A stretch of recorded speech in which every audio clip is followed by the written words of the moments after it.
Maybe you think you're exhausted because of your routine, or because you never have time for yourself.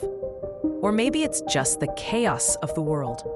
But what if I told you that the exhaustion you feel doesn't come from what you do, but from how much of yourself you keep giving away? Maybe you're worn out because you spent too much time trying to keep the peace. Please everyone, respond quickly, always be available. Say yes, even when everything in you screamed no. And do you know what happens when we live like that? We start to fade away. We go quiet to avoid conflict. We shrink ourselves to not upset anyone. And to keep everything running, we lose ourselves. This video is an invitation to do something you may have never done before. Choose yourself. We're going to talk about how to protect your energy, how to spot the patterns that make you give too much, and how to say enough with clarity, calm, and confidence.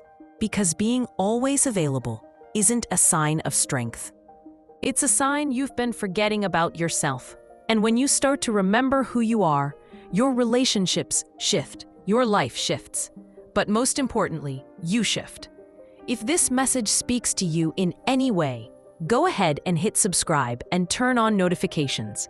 That way, YouTube knows this kind of content matters to you, and it'll bring more videos like this into your journey. We grew up believing. How many times have you said it's okay when it clearly wasn't? How many times have you replied to a message when all you wanted was a moment of peace? How many times have you agreed to go somewhere that drained you just so you wouldn't disappoint someone? These small concessions, day after day, create a life where others always come first, and you are left behind. But today, we're going to flip that logic. Not out of rebellion, not out of pride, but as an act of emotional maturity.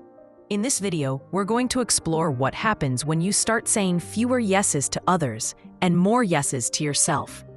We'll understand why your energy is your most valuable resource and how your absence, when chosen with awareness, can be more transformative than 1,000 forced presences.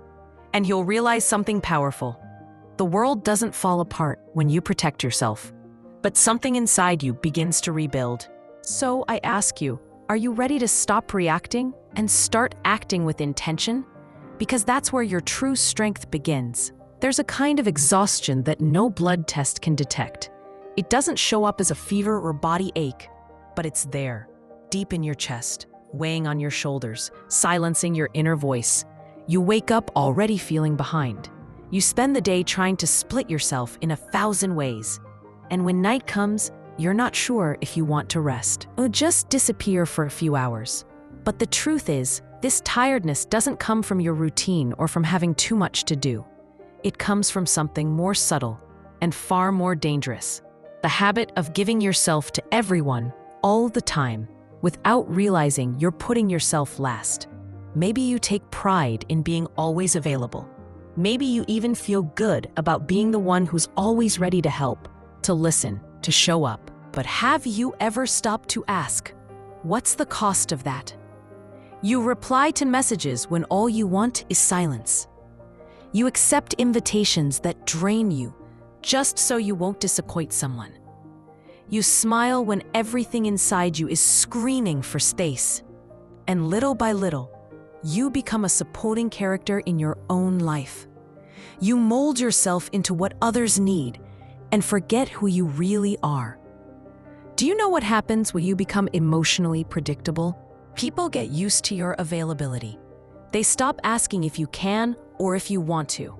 They just expect you to be there, always. And it's not always malice. Sometimes it's just convenience. Because it's easy to rely on someone who never says no, who always explains, always justifies, always understands. But who understands you? Who sees when you're too tired to hold the world together? Who notices that your "I'm fine" is just a way of avoiding one more conversation that will drain you from the inside out? The world is used to seeing us as emotional tools, sources of validation, comfort, company, advice, presence.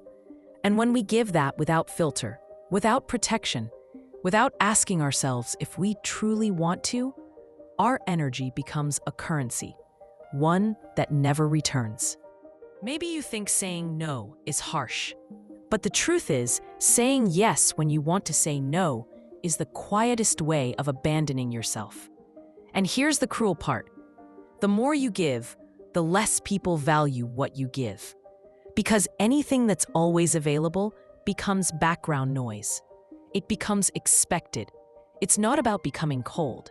It's about understanding that your energy is limited, that your time is sacred, that your presence has value, and should be offered intentionally. ...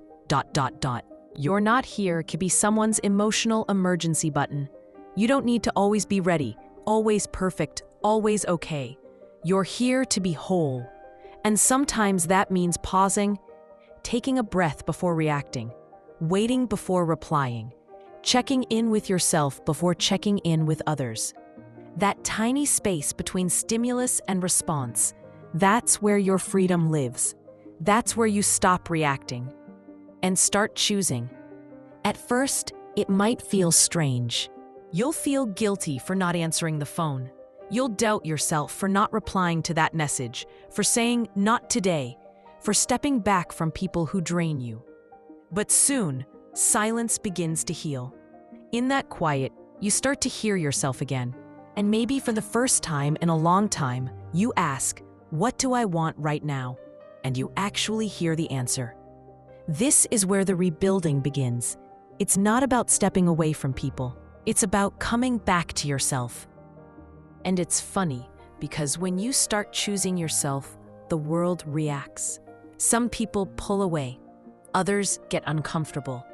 Some call you cold, distant, selfish. But that says nothing about you. It says everything about how used they were to your self-abandonment. And here's a hard truth. Not everyone around you truly wants what's best for you.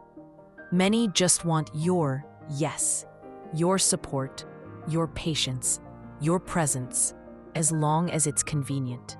And when you begin to set boundaries, those relationships show their true face.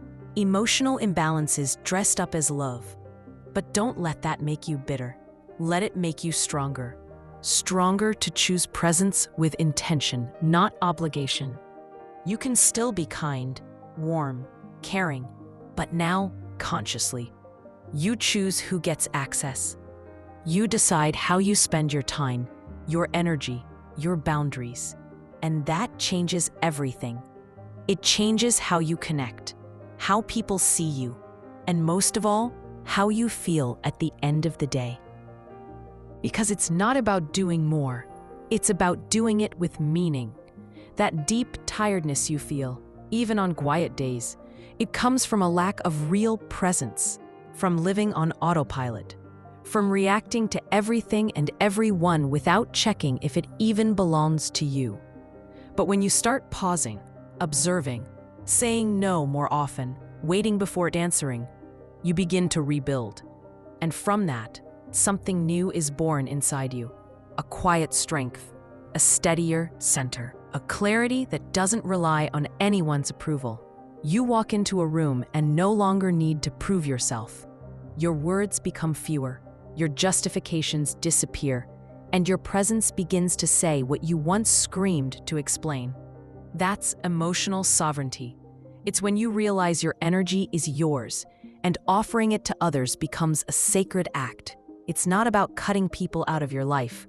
It's about no longer hurting yourself just to fit into theirs. You can still be a presence, but now a whole one. The kind that inspires not because it's perfect, but because it's real.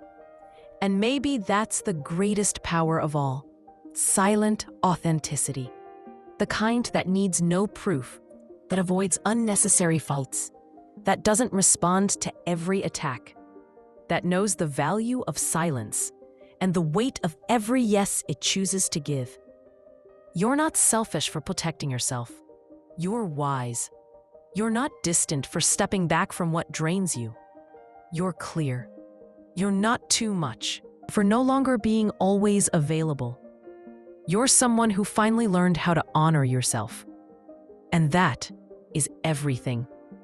Because the peace that follows a well-placed no is the quietest, and most powerful peace there is.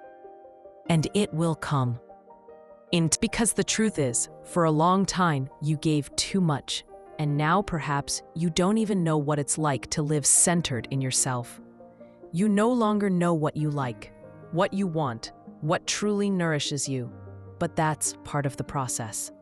The emptiness that arises when you stop giving out of obligation isn't absence, it's space. A new, clean, open space, ready to be filled with what makes sense. But this space needs to be protected, because the world will try to occupy it again, with others' urgencies, with external expectations, with relationships that only functioned while you were self-effacing. That's where the power of being selective comes in. Selective with your affections, with your responses, with your attention. Not everything deserves a response. Not every invitation deserves a yes. Not every other's neediness is a call for you to sacrifice yourself. Sometimes the most loving act is not to get involved. And that's not coldness, it's discernment. It's you looking at a situation and thinking, will this strengthen me or drain me? Because your energy is your greatest asset. And when you learn to direct it consciously, everything changes. You stop living in others' chaos and start building your own rhythm. Calmer, deeper, more yours. There's a kind of power that doesn't shout, doesn't impose, doesn't need to prove anything. It's the power of someone who doesn't react to just anything. Someone who has learned that not everything needs a response. And that silence, when it comes from awareness, is more impactful than any argument. This is the moment when you realize you don't need to win every argument. You don't need to justify yourself all the time. You don't need to carry relationships that hurt you just because there's history. You start to see that maintaining what doesn't do you good has a cost, and that cost is your peace. And over time, peace becomes worth more than anything else. Have you noticed how people get uncomfortable when you change? When you start setting boundaries, speaking less, saying no, not responding right away, they say you're acting strange, that you're distant, that you used to be different. But what they really mean is you used to be easier to control. Because when you change, the game changes. And those who were used to having unlimited access to your energy suddenly find themselves facing a wall. The wall of your emotional autonomy. And for many, that's uncomfortable. Because now they have to deal with their own neediness, with their own emptiness, with their own lack of control. And you know what's most beautiful? You don't need to do anything. You don't need to shout or explain yourself or prove you're right. You just need to maintain your center. Stand firm in your silence. Choose where you want to be and with whom. Because the more you align with your truth, the more you start to attract people and situations that resonate with that same frequency. You stop being a magnet for chaos and become a beacon. And this is the most transformative point of the journey. When your absence starts to speak louder than any forced presence.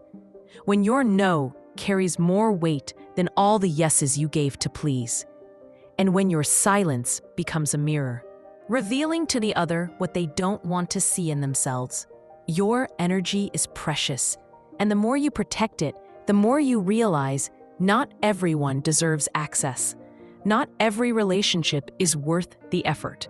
Not every affection is love. Some things only persist because you still insist.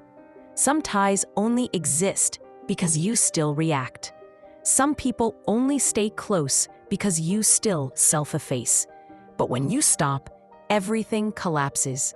And that's not failure, it's liberation, because then you see what's real.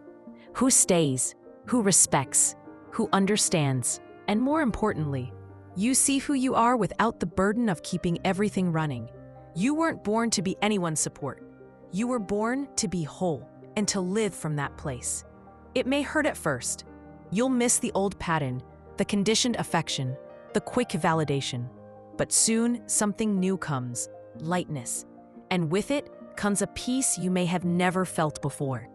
Not because you're alone, but because you're finally with yourself. There comes a moment when you finally understand It's no longer worth trying to fit into places that break you. And when that realization hits, everything changes. The connections change, the rhythm changes, you change.